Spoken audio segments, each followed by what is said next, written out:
Our country has been at war in Iraq and has occupied the streets and villages of Iraq for 5 years, 4 months, and 6 days.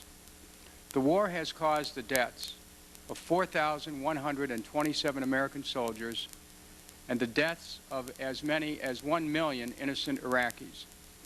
The war will cost the American people upwards of $3 trillion and is the main contributing factor to the destruction of our domestic economy. Mr. Chairman, I would ask unanimous consent to enter S.J. Res. 45 and H.J. Res. 114 into the record. Without objection, so ordered. The primary justifications for going to war outlined in the legislation which the White House sent to Congress in October of 2002 have been determined conclusively to be untrue. Iraq was not continuing to threaten the national security interests of the United States.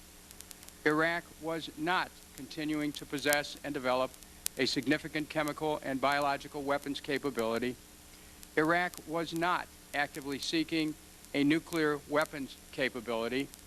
Iraq did not have the willingness to attack the United States. Iraq had not demonstrated capability and willingness to use weapons of mass destruction. Iraq could not launch a surprise attack against the United States or its armed forces. Therefore, there was not an extreme magnitude of harm that would result in the United States, that would result to the United States and its citizens from such an attack. The aforementioned did not justify the use of force by the United States to defend itself. Iraq had no connection with the attacks of 9/11 or with al-Qaeda's role in 9/11. Iraq possessed no weapons of mass destruction to transfer to anyone. Iraq had no weapons of mass destruction and therefore had no capability of launching a surprise attack against the United States or its armed forces, and no capability to provide them to international terrorists who would do so. However, many members of Congress relied on these representations from the White House to inform their decision to support the legislation that authorized the use of force against Iraq. We all know present and former colleagues who have said that if they knew then what they know now, they would not have voted to permit an attack upon Iraq. The war was totally unnecessary, unprovoked, and unjustified.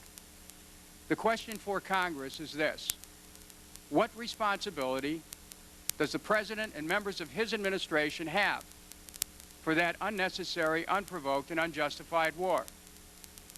The rules of the House prevent me or any witness from utilizing familiar terms. But we could put two and two together in our minds. We can draw inferences about culpability. Mr. Chairman, I ask unanimous consent to enter H. Res. 333, H. Res. 1258, and H. Res.